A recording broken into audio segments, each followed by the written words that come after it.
ఎత్తిపోయడానికి నీళ్లే లేవంటూ CM Revanth Reddy మాట్లాడిన గంటల్లోనే వందల కిలోమీటర్ల దిగువన పట్టిసీమ తాడిపూడి పంపులను ఆన్ చేసింది ఏపీ సర్కార్. తెలంగాణలో వానలేక పంటలు ఎండుతున్న, మేడిగడ్డలో ప్రాణాహిత వరద పారుతున్న గోదావరి జలాలను ఎత్తిపోయడానికి కాంగ్రెస్ ప్రభుత్వానికి చేతులు రావడం లేదు. అంది వచ్చిన అవకాశంగా చంద్రబాబు సర్కార్ మాత్రం నీటిని లిఫ్ట్ చేయడం ప్రారంభించింది. ఇప్పుడందరి మధ్యలో ఒకటే ప్రశ్న, కాళేశ్వరాన్ని పడావు పెట్టింది ఆంధ్రాకు నీళ్లు పారించేందుకా? పట్టిసీమకు గోదావరిని పంపేందుకు ఇక్కడ పట్టించుకోవడం లేదా?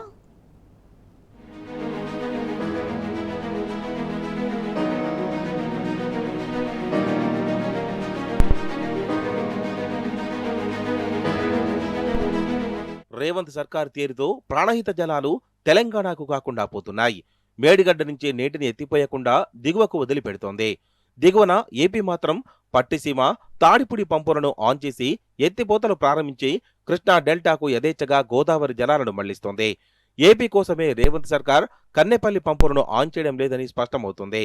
ఎన్నెన్నో ప్రభావంతో ఇప్పటికీ ఒక్క గట్టివాన పడలేదు. ప్రధాన గోదావరిలో వరద జాడ లేకుండా పోయింది. ఎస్ఆర్ఎస్పీ ఎగువన, దిగువన, ఎల్లంపల్లి, సుందిల్లా, అన్నారం వరకు వరదనే లేకుండా పోయింది. కానీ మేడిగడ్డ బరాజ్ వద్ద ప్రాణహిత నుంచి ఇప్పటికీ 81,000 క్యూసెక్కుల ప్రవాహం కొనసాగుతుంది. అంటే 7 టీఎంసీల ప్రవాహం.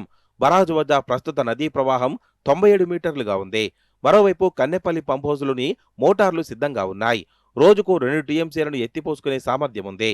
93.5 మీటర్ల నుంచి నీటిని ఎత్తిపోసుకునే అవకాశమున్నా కాంగ్రెస్ ప్రభుత్వం మాత్రం ప్రాణహిత జలాలను ఎత్తిపోయకుండా దిగువకు వదిలిపెడుతోంది. సీజన్ ప్రారంభమైన నాటి నుంచి ఇప్పటి వరకు 50 టీఎంసీల జలాలను దిగువకు తరలినట్లు గణాంకాలే వెల్లడిస్తున్నాయి.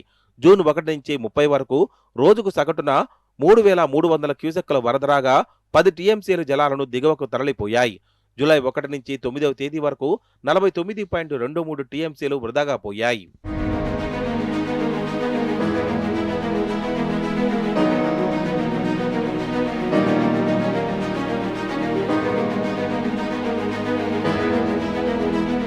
ఎల్నినో నేపథ్యంలో ఏపీ ప్రభుత్వం ఇప్పుడే ఎత్తిపోతలను ప్రారంభించింది.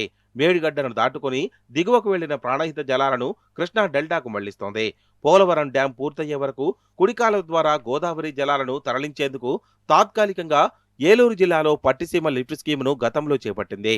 రోజుకు 8,500 క్యూసెక్కుల జలాలను గోదావరి నుంచి లిఫ్ట్ చేసి కుడి కాలువ ద్వారా కృష్ణా డెల్టా ఆయకట్టుకు 80 టీఎంసీల మేరకు సాగునీటిని అందించడమే ప్రధాన లక్ష్యం.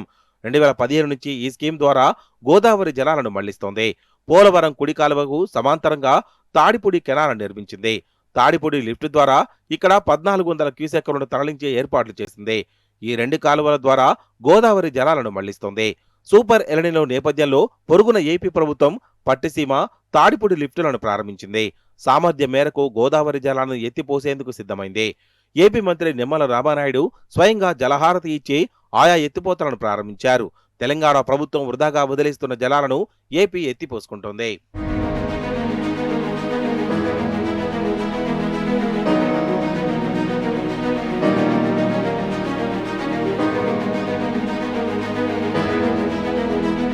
ఎస్ఆర్ఎస్పీ సహా గోదావరి బేసిన్లో ప్రతి జలాశయం డెడ్ స్టోరేజ్ చేరుకున్నాయి. వానలు కురిసే అవకాశం తక్కువగా ఉంది. ఎగువ నుంచి వరద వచ్చే ఆశలు సన్నగిల్లుతున్నాయి. కన్నెపల్లిలో పంపులను ఆన్ చేసి నీటిని లిఫ్ట్ చేస్తే తద్వారా ఎల్లంపల్లి సహా మధ్య మానేరు, దిగువ మానేరు, అన్నపూర్ణ, రంగనాయక సాగర్, మల్లన్న సాగర్, కొండ పోచమ్మ సాగర్, మల్కపేట తదితర రిజర్వాయర్లను నింపుకొని కరువు బారి నుంచి తప్పించుకునే అవకాశం ఉంది. దేవాదల నుంచి నీటిని ఎత్తిపోసుకునే అవకాశమున్నా రేవంత్ సర్కార్ అలా చేయడం లేదు.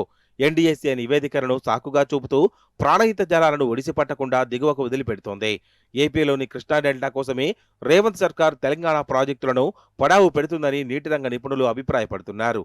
రేవంత్ సర్కార్ వ్యవహరిస్తున్న తీరు అందుకు బలాన్ని చేకూరుస్తోంది.